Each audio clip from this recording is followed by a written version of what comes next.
What's happening, people? Are listening to another episode of The Giants Guys. It's the podcast you love to hate, but you know you guys can't live without us. And as always, I'm in the lab with Zane and Chris. I gave the rest of the staff off today because it's a special day. All right, man, it's like a special day. I'm going to tell you why.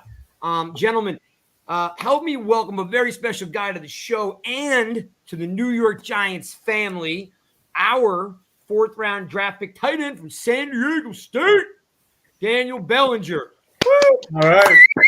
Super excited to have you, man. Super pumped and can't wait. Can't wait. How are you, Daniel? Same here. Excited. I'm super excited, man. I can't wait to get after it, man. It's just all right. a whirlwind of emotions. Do we call you Dan? Do we call you Daniel? Do we call you DB? What do they call you? I've been called all of them, so whatever you're comfortable with, I'm good with any of it. A lot of people just call me Dan. Can we come up with a nickname for you? Like, how do you pronounce your last name? Is Bellinger or is it Bellinger? Bellinger. Yeah. So the a lot one of thing people they call Cody Bellinger Belly or something. So a lot of people call me Belly. But I was gonna say we could just call you the Bell because that's how you hit people. That point of attack, Right. he knocks bells off of people. Yeah, T-Bell. I'm gonna let the man come up with his own nickname as the time goes on. Right now, I'm calling him Daniel because we just met the gentleman 30 seconds ago. So well, we're best friends now. It's too quick. All right, so Daniel, I'm gonna start. So here's a couple things. One, it's an honor to have you on the show. And wearing Giants blue. I mean, there is no fans like Giants fans. The statement that you'll learn as you go on is once a Giant, always a Giant. And that's something that, the fans, have lived by for a long time. And I'm sure the last 2 weeks have been like a tornado. Cameras in your face, people calling you, blowing your phone up. You probably got 9 girlfriends on 9 different phones. Like, I get it. All right. So I'm going to help you ease into this, my friend. The first and foremost, most guys don't know this. We interviewed a lot of guys. The Giants play in New Jersey. Do you know that? I didn't know that until after I got drafted. Okay.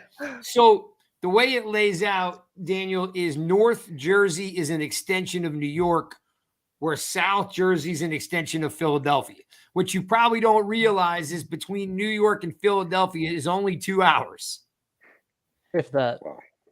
So it splits. I did not know that. Yeah, so it splits the state in half. The capital's at Trenton, which is in the middle of the state. So from Trenton up, you get Giants fans and a sprinkle of Jet fans. They're like the little brother in town. And then from Trenton down, you get Eagles fans. So that's the first thing. We play in Jersey, right?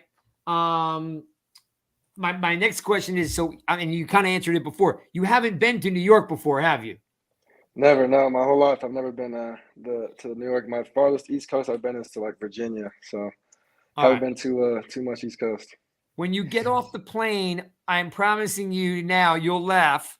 When you get off the plane, you're probably flying into Newark, most likely, right? Yep.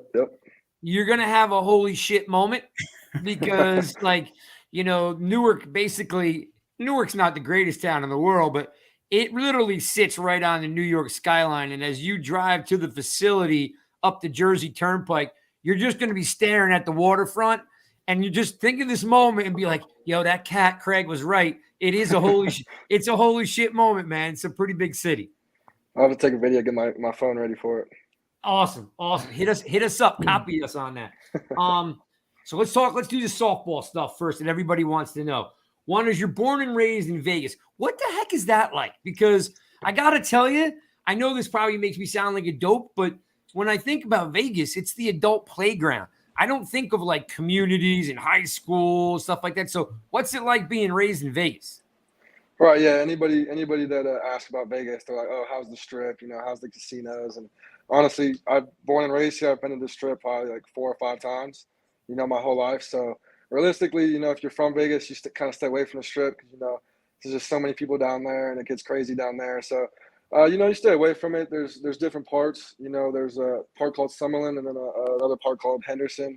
I kind of grew up in both, but really Summerlin's where I kind of mainly grew up. And, it's just like anywhere else, biggest thing we like to do, they have like Red Rock Mountains and stuff. And it's the desert. So, there's a lot of land out here where we just walk around, hike, just as friends, just playing football in the dirt. That's just how I'm growing up. But, we don't really stay, it's not not normal for me to walk in and not see a casino in a grocery store, because every time I walk to a grocery store, there's slot machines and stuff. So I kind of grew up like that and just got used to it. But really, it's no different other than the slot machines and everywhere you go, you know. Yeah, because like when I think of Vegas, like, you know, I think casinos, strip clubs, golf courses. I mean, don't get me wrong. New Jersey's not that far off without the beautiful scenery. You know, you got a lot of cool buildings, and, you know, a city never sleeps kind of thing is true. But, you know, you got Atlantic City right here. You got, you know, you've got plenty of gambling going on. Not like Vegas, of course, but that's interesting because I don't ever think of Vegas like that. You know, so no, well, yeah, you're going to have that surreal moment when you get off the plane, but I had to at least find out like what Vegas is like. You're just trying to tell me like it's another city. It's, for me, it is. I mean, it's no different than I was in San Diego the last 4 years. It's, of course, San Diego's weather's a little bit different, but you know, it's no different. You know, it's just a nice place anywhere else. You know, it's just, for us, it's the desert. So, you know, we're used to mountains everywhere and just walking outside. And if we wanted to go to Lake Mead, you know, it's just a place where we got to go. And you know, other than, like I said, the slot machines and the casinos and being able to buy alcohol everywhere, you know, I went to, I think, Mobile, Alabama for the Senior Bowl, and it was different. You know, it was different than Vegas. So, I mean, other than those small things, it's just about anywhere else. All right. Go ahead, Zane, jump in. Yeah, man. I mean, first of all, again, thank you. Great to have you here. You're part of the first one of the draft class to come chat with us, and really, really grateful to have you around. So aside from obviously the entire shock factor, right? That's gonna wear off a little bit. I'm sure your family's elated, friends are elated, alumni from your school, right? Everybody's really, really in a good mood. So tell me, number one, how did you end up at San Diego State? That's part one, right? How did you end up there? And then in high school, you were a tight end and a linebacker, right? You weren't just straight tight end. You played both sides of the ball for Palo Verde. Is that correct? Yes, sir. All right. So you played basketball and you ran track, which we'll get to a little bit later about your athletic background. It's actually very, very impressive. So did you get recruited to play linebacker, or did you tell the recruiters, hey, you know what? I only want to play tight end. How did that go for you? Yeah, so, I mean, first and foremost, I wasn't highly recruited. You know, I think I was like a 2-star coming out. You know, I was a smaller guy. You know, I was not height-wise. I was always tall, but I was only about 200 pounds, you know, my senior year. So I wasn't very big. You know, it's hard to put on weight, like you mentioned, with track and basketball, running so much. It was hard to keep on the weight. But, you know, just coming into my senior year, I only had a couple offers. You know, I had UNLV, Naval Academy, and Weaver State. Then once I got to my senior years, when I picked up San Diego State, and Cal was my last two. So I only had about 6 offers coming out. And, you know, I did have a few schools look at me at defense. You know, Washington, a couple of Pac-12 schools came and said, how do you feel about defensive end and linebacker? And, you know, I told every scout that came by, like, I just love football. So, you know, if they wanted me to play defense and want to offer me for defense, I was with it. You know, and then other schools came by and said, hey, we want you to catch some touchdowns for us. And I said, hey, I'm all for it. So for me, the recruiting process wasn't very highly recruited, but I did get some offers. I did get some looks for defense, but all my offers came from tight end. Awesome. Go ahead, Chris. Hey, Daniel, welcome to Big Blue. So we can't wait to see you, and we're excited to have you, you know, with us. Daniel, you know, looking at San Diego State, I mean, I think it was a heavy run type of offense, right? I think you averaged maybe 168 yards passing, but yet 174 yards rushing. And I was, you know, it was a pleasure to hear you were second in the leading in receptions with 31 on the team. Are you excited now you're coming to this new offense, which I think, and a lot of us think it's going to be predicated more as of a passing offense and even a running offense? What's your thoughts on that? Oh, I'm super excited for it. You know, coming into my senior year, we actually got a new offensive coordinator my junior year at San Diego State. And, you know, when he came in, he said, hey, we're going to pass the ball. You know, unfortunately with COVID and we had a lot of quarterback challenges my senior and junior year. So it was difficult trying to transitioning into that passing offense. You know, we had such a stacked running back room at San Diego State. So it was, and we had a solid O-line to a veteran O-line my senior year. So our team always kind of leaned more towards the running style offense, you know, the hard nose, just a mental toughness kind of offense. And, you know, that's again why I went there, you know, just kind of the blue collar program. You know, I love just playing football, you know, like I mentioned. But no, I'm super excited for it because my senior year, offensive coordinator said he was trying to get me 15, 20 targets a game, and unfortunately, it didn't work out that way. It came down the middle of the season, and the offensive coordinator actually came and said, "Hey, I'm sorry, we're not giving you the ball more."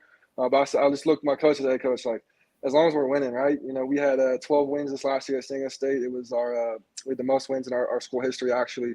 I talked to my tight end coach at San Diego State and talked to my offensive coordinator. I said, hey, I can get the ball one time, I can get the ball 100 times. Whatever gets us to win is the most important, right? Winning is why we play ball. So I'm excited for it, and then the same thing for the Giants. I just want to help the team win. If that means me getting 20 targets a game and me getting 10 receptions a game and having put up big numbers and that helps us win the game, then let's do it. I'm ready to go. But if instead it means I got to put my hand in the ground and just block my ass off all game, let's do it. You know what I mean? So I'm excited for it for sure. I'm just excited to come in and play with these guys and the level of competition that it takes to play at this level is just something that I'm super excited for. And, I can't wait to get started with it. So, yeah, I'm excited. Oh, that's Think great. about it this way. There's only 1,800 players in the NFL. It's one of the most elite jobs on the planet, man. Right. And I want to back up to the San Diego State stuff because, like, I did a ton of research, on you and that excellent family you have there. You got a military background with your dad and your grandfather. Like, they're Navy guys, pilots even. I mean, the Bellinger family are definitely studs, without a doubt. And then, of course, you got Cal and UNLV, all, hunting you down to potentially come play ball. I loved the article I read. It was just super cool. I'm assuming you're pretty tight with your family, that your grandpa was on the phone with you trying to convince you to go to Navy. Like how did that go down? Like, I'm sure, they want you to make your own choice. But listen, I've been to San Diego a bunch of times and it's like God's country. It is absolutely beautiful. Like when you're thinking about, okay, well, this is where, my dad was a Navy guy, my grandfather's a Navy guy, but man, this beach is calling me. Like, how do you make that decision? Like, cause that's gotta be tough, right? Yeah, it was tough. I mean, ever since I was little, my grandfather would give me Navy shirts and Navy jackets, and I always had a bunch of Navy stuff growing up. And anytime Navy played Army, it was always on, and we were always rooting for Navy. So just growing up, I kind of had that Navy mentality, and then of course with military background, just kind of growing up with those morals and stuff like that, just kind of just ingrained into my head and those kind of old school style play. But then when it came down to the decision, Navy was, again, more East Coast. It was just so far from home, which was a part of the decision. And at the same time, like, I went to San Diego for a visit, and it was hard to beat the weather there for sure, man. I mean, 60s, 70s year round was hard to beat. And then just visiting the campus, and really what I fell in love with was the coaching staff at San Diego State. Coach Horton, the offensive coordinator, when he was the offensive coordinator my first 2 years, and now he's the running backs coach, an assistant head coach there. Just kind of fell in love with him and my tight end coaches at the time. And, I felt like it was a really good fit for me. I could learn from the tight ends that were there, and they were on their way out. So I was on my way in. So I knew it was a great opportunity for me. And Navy kind of ran that. I think they run the triple option, just like every other team. Yeah, So I think I ran the wing T in college. I mean, like, some of that stuff is like, you're like, I'm never getting the ball in this offense. Man, yeah, I ran the double wing in high school. All through high school, I ran the double wing offense. So I was excited to get a little bit different, but kind of the same thing as San Diego State. Kind of get some more pro style offense. So I fell in love with the place, and I fell in love with the coaching staff more at San Diego State than I did at Navy. But it was a hard choice. I had my grandpa in my ear, just influencing me as much as he could, but. I love a guy who says he fell in love with the coaching staff, not fell in love with the girls in San Diego. I love a guy that is willingly to admit it was about the coaching staff. All right. So kind of along the line with these guys, we're talking about, like, San Diego State doesn't feature the tight end, right? I watched a ton of film on you, and it's easy to see you're a dominant blocker. I mean, you sink your hips, you get your hands in the right place, and you drive. The Giants haven't had a dominant pass blocking tight end since 2013. They had a tight end by the name of Bayer Pascal.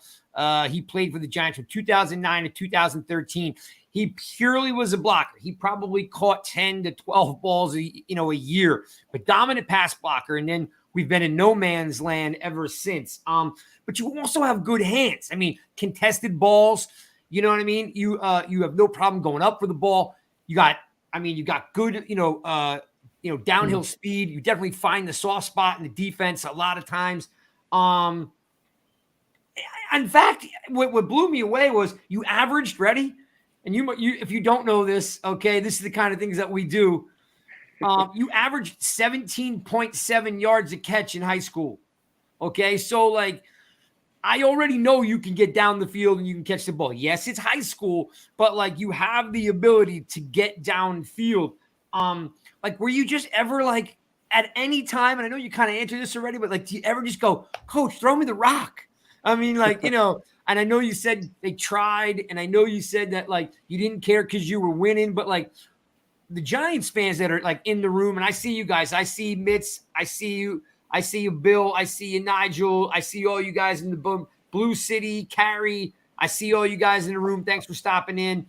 Do you ever like pinch yourself now to be like, dude, I'm going to the pros and it's a passing league, so they're going to throw me the ball sooner or later? Like, does that hit you? Or like I said, are you just head down, I'm cool with being a blocking tight, because everyone's like, you're a blocking tight end. And I'm like, this cat used to have 17.7 yards a catch in high school. He can get down the field. Like, does that bother you at all? Or are you just, like I said, like just you're moving forward? Right. In college, it definitely got frustrating at times, especially there's a lot of times, at spring ball, my junior, senior year, when we put in that new system, I was getting the ball almost every single day at practice. Right. So it wasn't just the short screen routes that we see on the film all the time. We were getting some deep routes in, just some deep concept routes in all throughout spring ball, and even in practices, I was getting the ball a bunch, and it just came down to a challenging quarterback situation for us, unfortunately. But I'm excited to show people what I got. You know what I mean? I'm excited to show people that I can catch the ball and I can do something with the ball in my hands.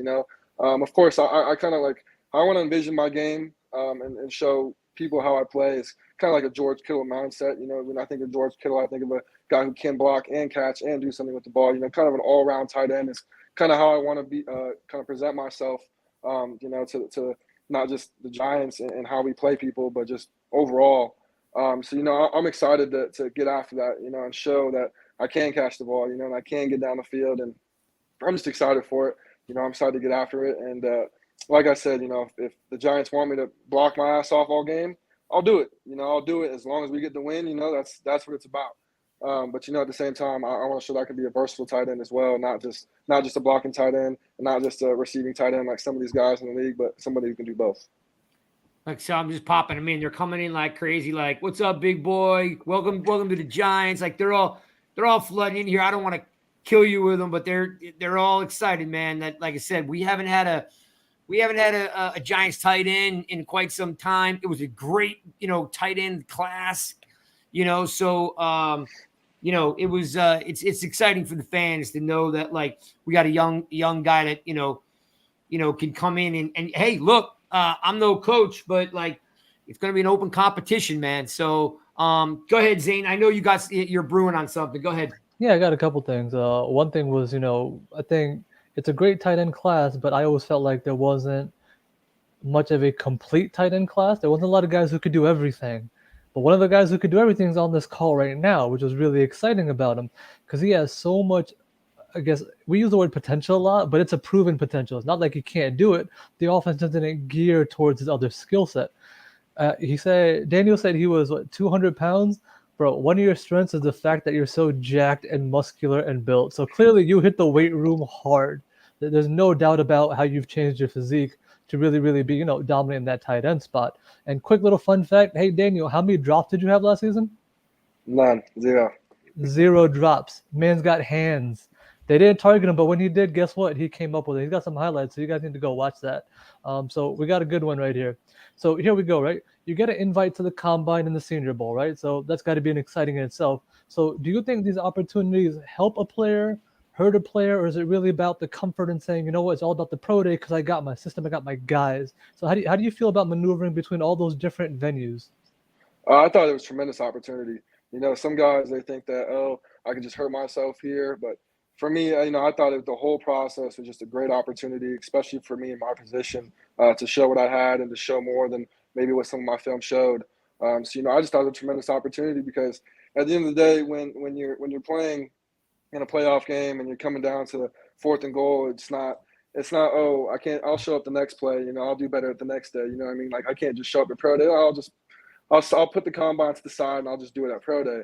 You kind of have to answer the call when the call is being, when it's ringing. It's kind of how I thought about it. So my process through it is I have the opportunity. I'm gonna make everything I can out of this opportunity. Not just say, all right, I have the Senior Bowl. I won't do too good at the Senior Bowl. I'll just do better at the combine. Or I won't do too good at the combine. I'll just do better at the pro day. So for me, I took every opportunity there was and said, this could be the chance, or this could be the chance, or this could be the chance. And these were the moments that I think that I hope improve my stock at the end of the day. But really, it was just a great opportunity to just show what I got. And I think that most guys had that mindset, just coming in and saying, hey, this is a great opportunity regardless of what happens. And 10 years from now, I'm going to be like, oh, I still went to the NFL Combine and I did everything I could at that place. So I think it was a great opportunity overall. Awesome. Go ahead, Chris. Yeah, and just to go off what Zane said, Dan, is the Giants have had pass catchers and we've had blockers, and you're the first one to come along in a long time that has it all. You can block, you can catch, you can run the routes. So that's going to be just a nice breath of fresh air to have somebody that's so balanced, as you are. But I know you played a lot of sports growing up. Was football your number one love? That's my first question. And my second question is, who did you model your game after? A lot of people, I know you mentioned George Kittle. A lot of people say Mark Andrews or Zach Ertz. Yeah, no, of course, football was my first love. I fell in love with it because when I was 6 years old, when I first put on the helmet and pads, I can go hit somebody and I wouldn't get in trouble for it. That's why I fell in love with it first and foremost. It was one of those things where it's like I go hit somebody in the playground while we're playing football and I'm getting in trouble. But I put on the helmet and shoulder pads, and whether I'm on defense or offense and I go run somebody over for the touchdown, everybody's cheering for me, and it was just different, and it was why I fell in love with it first and foremost. And I really just got excited for the game at that point, and just going on from it like that, it was something that I'm gonna love forever, and I'm gonna keep loving it. Your jersey sales are going to go up after this show tonight. You know that. You're winning Giant fans over. Ridiculous here. So you mentioned Kittle, right? Like Right. when you're, again, I know nobody likes a comp to their own guy. We get it. But fans are like, he reminds me of. Is there a player out there that people go, you know what, Bellinger reminds me of? Is there a guy again? And we know Kittle, Kittle went in the 5th round. You know what I Right. mean? Like nobody knew he was the animal that he turned out to be. I mean, that guy, one, he's, not only is he a good player, he seems like a really good human being. And that goes a long way with fans. You know what I mean? So we already know you're a good human. So is there anyone that you model your game after, or did anyone say, hey, he reminds me of this guy? Well, first I got a chance to actually work with Kittle in Nashville about a month ago. So yeah, he is a great guy.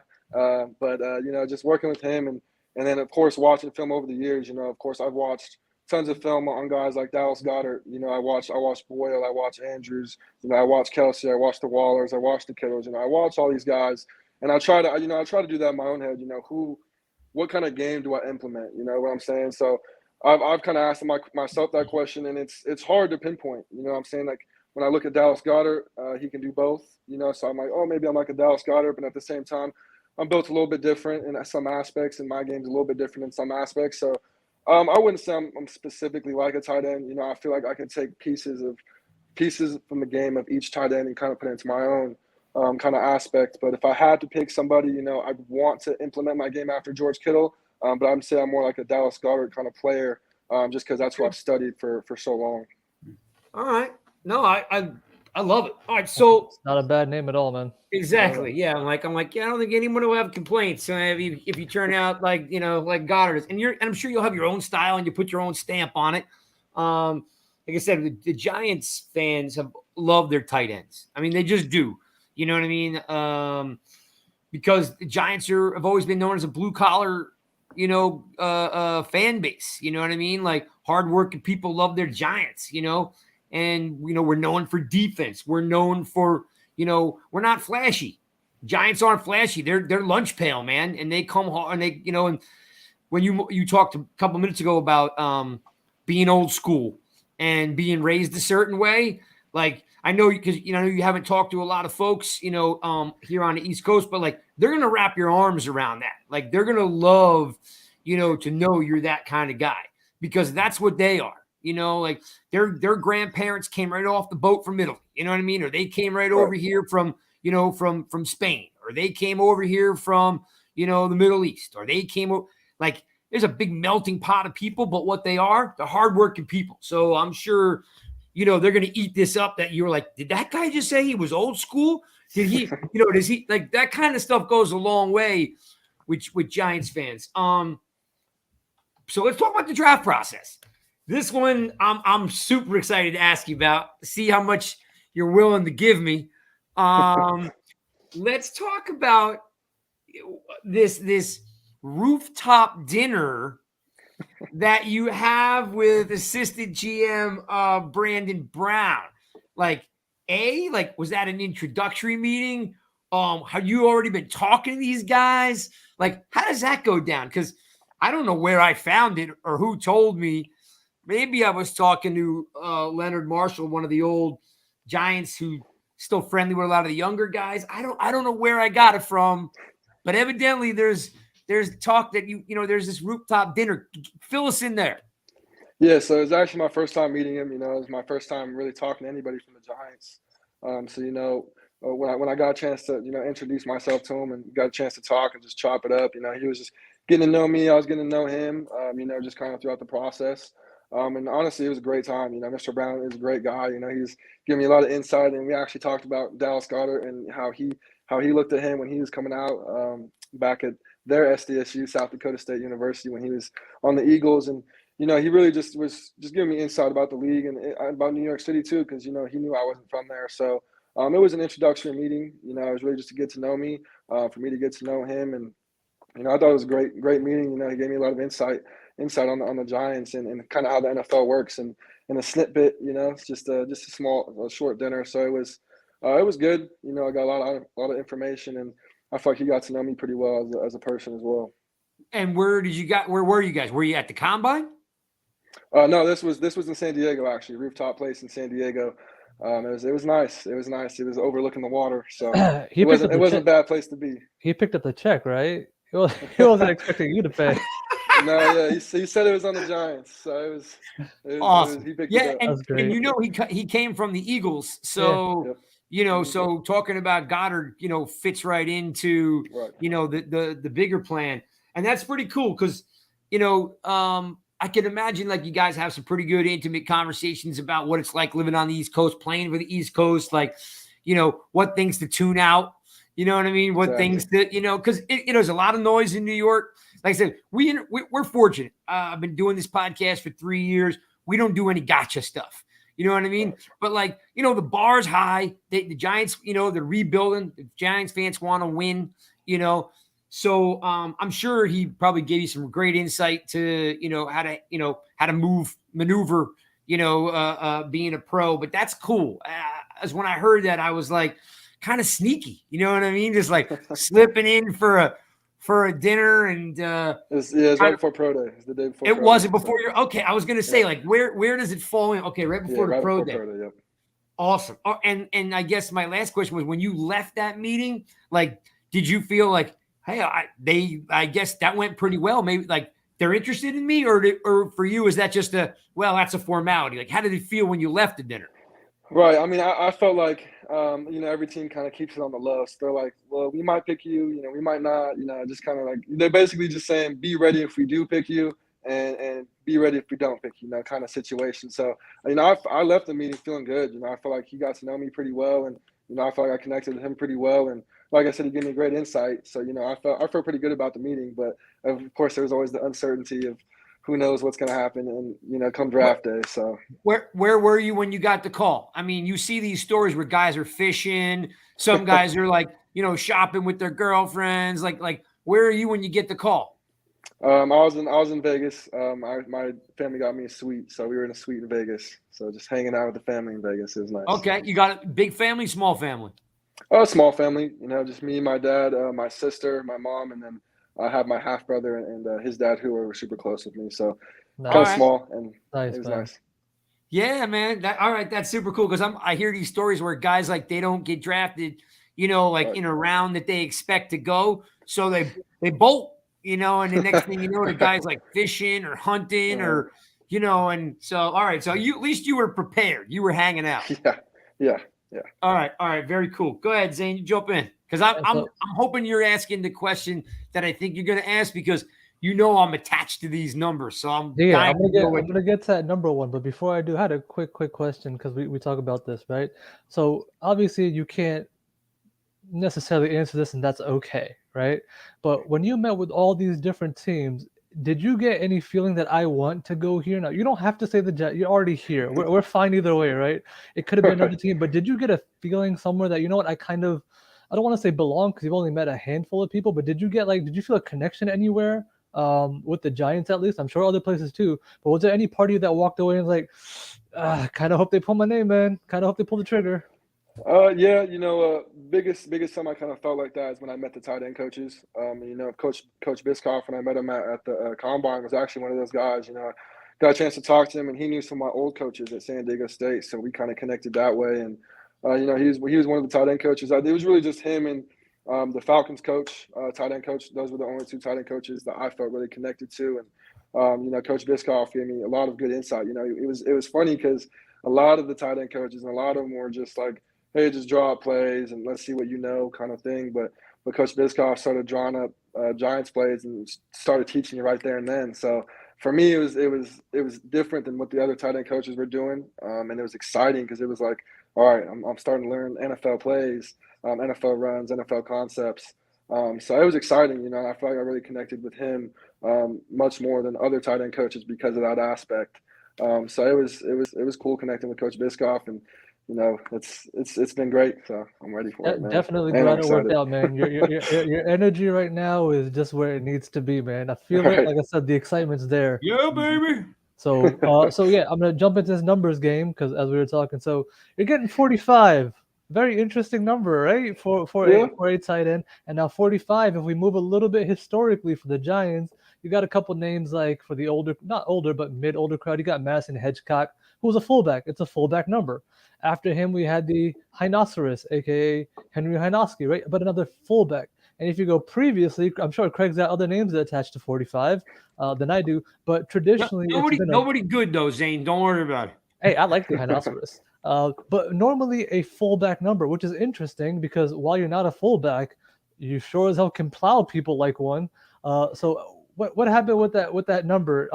I know 88 belongs to, I forgot his name. I think a wide receiver right now has 88. So that number's out there somewhere. Well, it was Ingram. Yeah, but I think it got reassigned. Okay. But yeah, I so think why looking at not the roster, 88? I think Atkins has it now, I believe. There you go. That's his name. Yeah. So, and I wasn't given a choice. I found out the same time you guys found out. So I saw it on Twitter. I got tagged in, and I was like, oh, I'm 45. I wasn't. If I got to pick, I'd pick an 88 number. I'd pick an 80 number, but. I'm excited for the opportunity regardless, right? I'm just happy to have the number, have the jersey. Are you when gonna, I was thinking about it. yeah, You know what I'm saying? Are you So gonna try to cut a deal? Are you gonna try to cut a deal for 88? Or you're just good? I I'm might happy have to. I have it. might have to. So, You know, one of my favorite 88s is the Super Bowl champion Hakeem Nicks. Big fan. He was rocking that 88. all right. So I'll tell you, entertain an offer somewhere. I'll tell you a story, quick story, Dan. We get a lot of really cool guys on the show. So Carl Banks won 2 Super Bowls with the Giants. Probably top 5 linebackers all time. He told us a story when we interviewed him. He went to Michigan State. He wore number 54. And when he showed up first day, at the facility, 54 was already taken by another linebacker named Andy Hedden.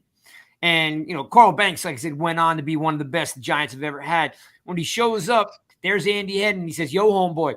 He says, you want this 54? 30 G's. And Carl Banks looked at the equipment manager and goes, put your hand in a bag and throw me something. He reached in the bag. He pulls out 58. He throws him, to Banks to 58. And it goes down in history. Like now 58's like a number, like, it's Carl Banks' number. Carl Banks is also now the play-by-play guy for the Giants. for a good dozen years now. But there's like just this week, Thibodeau, first round draft pick, made a deal with Graham Gano for the 5. So there's always deals to be made for numbers. There's always deals to be made, my friend. Right. Now, like I said, I'm just happy to have it. So if I gotta make 45 a household number, then that's what I gotta do. so we got people in the comments saying they're ready to buy a 45 jersey, so it's on deck. All right, so hear about this one, Dan. You wore 13 in high school. Right. My question is there any chance maybe you wore 13 because Odell Beckham wore 13? I don't think so. No, I'm gonna go down to 13. All right, I didn't know if 13 was like if it had if it had any attachment to you, like why you wore 13. For me, it was always like the guy ahead of me when I was at the school. When I was at Palo my freshman year, the star tight end at the time wore 13. So when I was a freshman, I'm like, I'm wearing 13 when I'm a senior. And then when I came in, a guy named David Wells was a senior just leaving when I came in as a freshman at San Diego State. And he was the starting wide tight end at San Diego State. He wore 88. So when I came in and I got 88, I was like, yeah, I want 88 because I want to be the next guy for this team. So I kind of played it by just how I felt about it was just the number from the guy above me kind of feeling. So that's pretty cool. The reason I wore 13. Yeah. Love it. Go ahead, Chris. Yeah, Dan, tomorrow you leave, and it's going to be your first time meeting all the coaches in person, right? So, obviously you've spoken on the phone or Zoom. Coach Kafka, Coach Dable, Coach Biscoff. Any indications on? I know maybe you can't say too much, but any indications of what your role may be? Have they sprinkled a couple little hints here and there? Not yet. Not yet. Right now, we're just kind of trying to get the whole playbook in. It's going to be a process with not just myself, but the other rookies and the other rookie tight ends. So it's just a big opportunity, right? Just coming in and having this big opportunity. And, there's been no role, anything like that yet. Just kind of getting everything under my belt and kind of getting settled in first. And then maybe down the road, kind of getting that in there. Sounds good. We expect you to do a little bit of everything. So we're looking forward to it. Yeah, it's got to be exciting. Got to be exciting, for a tight end to come into the Giants right now because you think Kafka, comes with Kelsey, and Mahomes, and then, of course, you've got the boys from Buffalo with Knox, which I'm going to bring up. I don't know if you know this or not, so I'm going to give you a quick backstory, and you might already know this, but. So the Giants, with GM Joe Shane and Coach Dable, they drafted Knox in the 3rd round, from Ole Miss. And what's unique about it is he never caught a touchdown at Ole Miss, ever. So when you look at what kind of tight end, that they brought over to Buffalo, I mean, I'm looking at his numbers here now. Ole Miss had A.J. Brown and DK Metcalf. So they love to go vertical, right? So they didn't throw the ball a lot to Dawson Knox. He turned, he became a better pro than he was a college player, right? Because they gave him an opportunity. His senior year, he averaged 8.3 yards a catch for almost 600 yards and 9 touchdowns, his 3rd year in the league. This was a guy who never caught a touchdown in 3 years, at Ole Miss. So I kind of, feel like there's an opportunity like where, hey, they're looking at you like we could coach him up. He already is good at a lot of things. You know what I mean? Let's get the ball in his hand because Ole Miss never put the ball in Knox's hand. It almost feels like the identical story.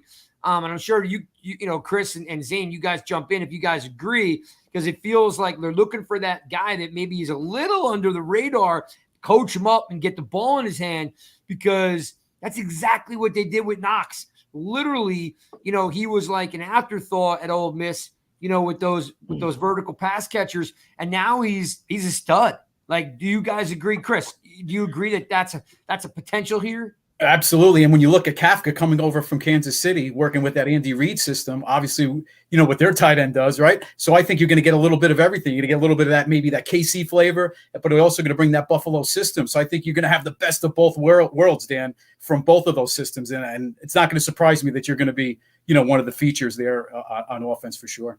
Zane, what's your thoughts? My thing is the one thing we're not talking about with this kid, which I didn't hear a lot of, even like draft and all that. He's extremely underrated in his athleticism. This kid's really athletic, all right? Not even like in a joking manner. He's actually really athletic. So if you went back to his highlights, right, you saw him, catching little screens, bubbles, dumps right out of the backfield, but he was gone. You were like, oh, well, he's going to get caught, right? He's a tight end. Not for at least 50, 60 yards. The guy's like 260, but runs a 4.6, right? His athleticism is actually a little bit under the chart. So they have this new metric, or not new metric, but a metric called RAS, right? Which is the relative athletic score, which is becoming a big thing here. So you're now graded on things. So quick synopsis for Daniel here. He got a 9.45 RAS score, which from 1987 to today, out of 940 or 50 tight ends, he's ranked 53rd athletically. That's like almost top 5%. That's pretty cool. That's a trait that's going to jump out a lot once he hits the field, because we're used to seeing him, and even he said, right, he got used as a blocker.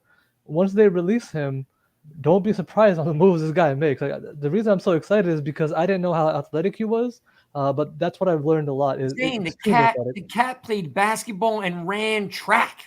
But I didn't know. But you didn't see it at San Diego because they didn't let him feature that skill as much, right? Yep. You saw it in tidbits, right? Like I said, I saw this one screen where he caught it like the 7. He didn't get tackled down to like the opposite 7. Saw that, yeah. And he's 260. 6'5", right? And he's outrunning DBs, linebackers, you name it. That's athleticism to a core. I know he's got in his background, but I can't wait to see that kind of explosion take place. You don't find tight ends that run track, play basketball, play football, and I'm sure hanging around the desert, he's playing baseball and lacrosse at the same time. I'm sure he's got a couple of that in the backyard too. All right. I know you don't want to hang out with us all day. I got one more question, then I'm going to give you the speed round.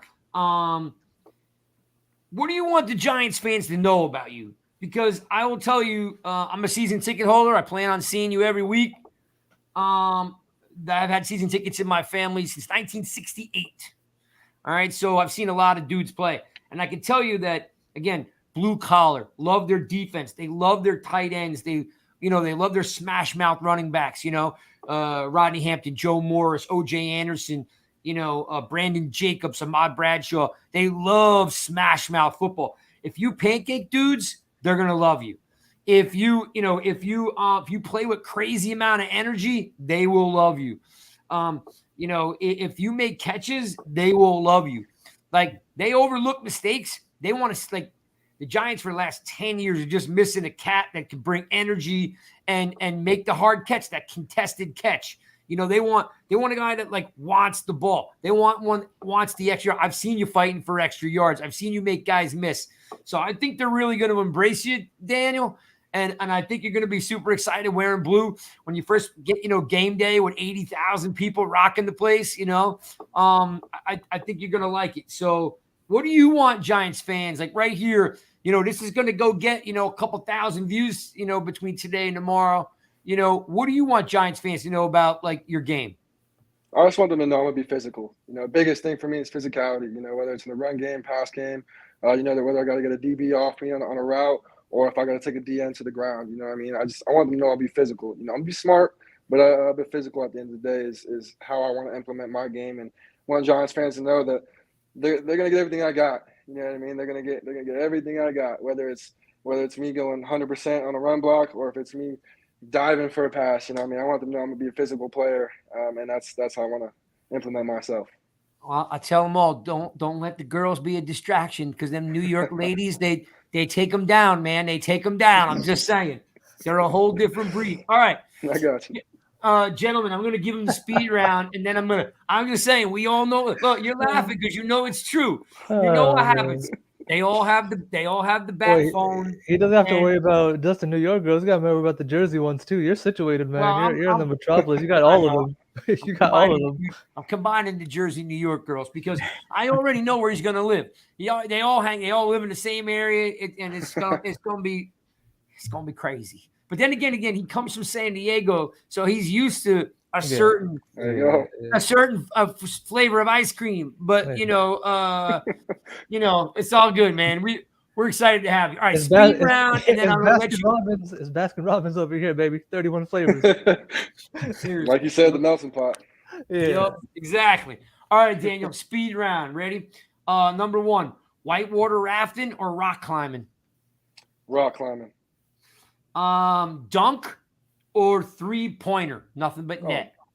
Dunk, man. Come on. All right.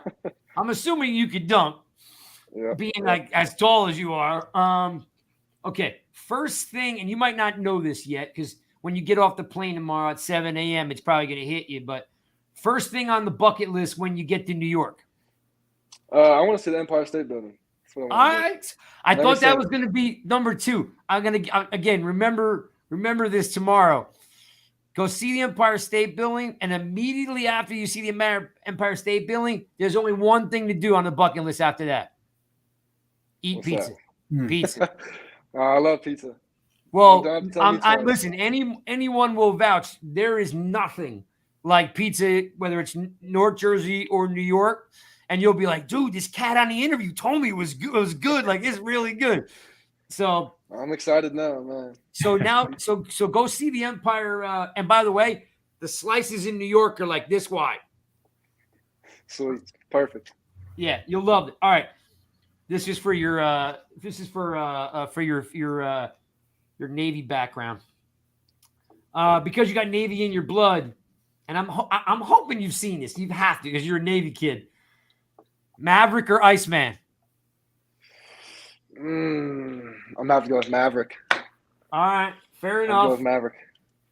Yeah, Top Gun 2 is coming out pretty soon. Most people go Maverick. No, dude, Iceman's a badass. I mean, I go Iceman, but I said most people go Maverick. All right, fine, all right. All right, Dan, they make a movie about your life. Who's going to play you? And it can't be you. Ooh. Man. I'll probably say, I don't know. I'll say Travis Kelce. That'd be funny. Oh. All right, fair enough. That'd be funny. All right. And this is only to have some fun. I want to test just a little bit. Can you name the famous Giants tight end whose nickname is Rambo? He was tough as nails, and he looks like Sylvester Stallone. No, I probably can't tell you that. No. All right. So look, the number one tight end in Giants history is Mark Bavaro. All right. My dad was actually just talking to me about him earlier. Yeah. So Mark Bavaro. Trying to think if he was Notre Dame guy. He looks exactly like Sylvester Stallone. I know you know who Sylvester Stallone is. Yep. He didn't talk a whole lot. He was scary as hell. And if you get a chance, like you're sitting around the airport, YouTube Mark Bavaro, San Francisco 49ers. Like it's like famous. It's a famous piece of tape that he carried 6 guys on his back for like 25, 30 yards. Damn, I'm gonna watch that one. Yeah, so the two most famous tight ends in Giant history that or the best tight ends is number 89 Mark Bavaro and then number 80 Jeremy Shockey, and Shockey came from Miami. And those dudes, if you can get your game even half to what they did, you will be loved in this town. All right, when you score a TD, do you have a TD celebration? And if so, what is it going to be? Right now, I don't have a tight end celebration. All I did at San Diego State was just flex. So Hey, there you go. Flex. Flex That on works. them. That You gotta works. flex on them. All right, fair enough. Trailblazers, Jazz, or the Kings? I'm gonna have to go with Trailblazers. I just because where you grew up, you kind of sit in between like those 3 Right. franchises. Right. I mean, I never watched basketball too much, so I'm I was a football guy. But if I had to pick, I'll say Trailblazers. All right. Last 2. Your socials. You a Twitter guy? You an IG guy? You a Snapchat guy? I'm an IG guy. Of course, I got all 3, but I'd say I'm an IG guy. Well, you definitely go on Twitter because that's how we hooked up. Yeah, I'm on Twitter too, and Snapchat as well. But if I had to pick one, I'd say And listen, before when we were chatting about nothing to promote, you can always come. One, we hope to get you back. I know what happens. You're going to find out after you get in the building. They're going to tell you not to do any media unless they approve of it. It happens real fast. But if you ever get anything you do want to promote, you can always reach out. We'd be more than glad to help you out in any possible way. We'll do. All right. We'll do. Last question for Daniel Bellinger, 4th round draft pick out of San Diego State, our new tight end, number 45. Do you play video games? And if so, what's your go-to game? I do. My go-to game is definitely Madden. I love Madden. It's a great game. Oh, see, now I got it. Okay. So I don't know. All right. So last night, literally last night, I don't know if you know who MMG is. Yep, I do. We interviewed him last night. I was watching some of it earlier today. Oh, All right, nice. man. He was a cool cat, man. He was very cool. Yeah, He's yeah. cool. He's living his best life. He's in Hawaii. He's in Arizona. He's in Michigan. All right. So Madden's your game. Who's your Madden team though? I was gonna say, who you rocking with? Is he gonna play himself? Well, usually when I play with my friends stuff, we just do randoms. It's usually how we do it. Yeah. But growing up, my dad actually lived in Florida for a long time, so he was a big Miami Dolphins fan, and so I kind of grew up a Dolphins fan. So I kind of use the Dolphins, especially I update the rosters and just throw to Tyreek Hill every play. So Nice. All right, guys.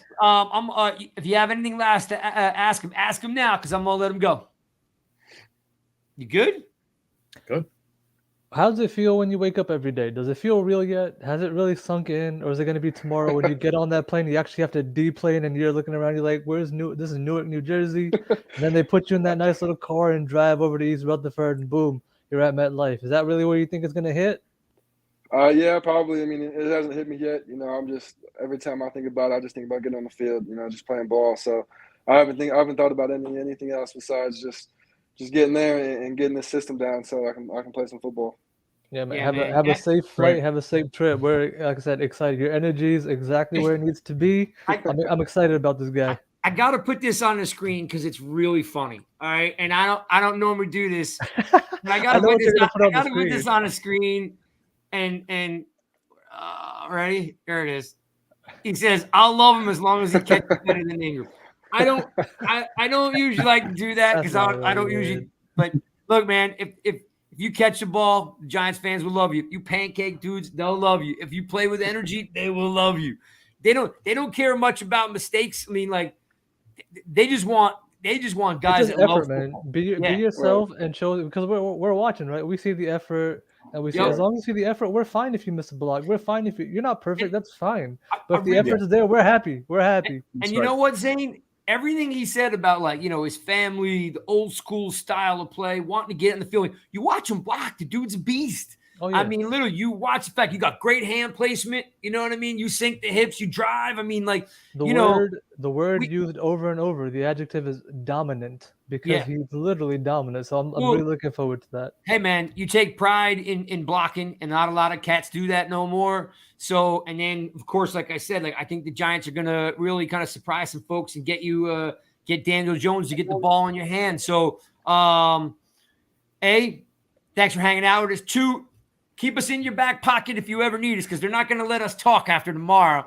But if you need anything, you got, we can hook up. If you need anything at all, promote anything, charity, golf outings, whatever you're doing, just let us know. We wish you the best of luck. And, I'll be there on Sundays rooting for you, dude.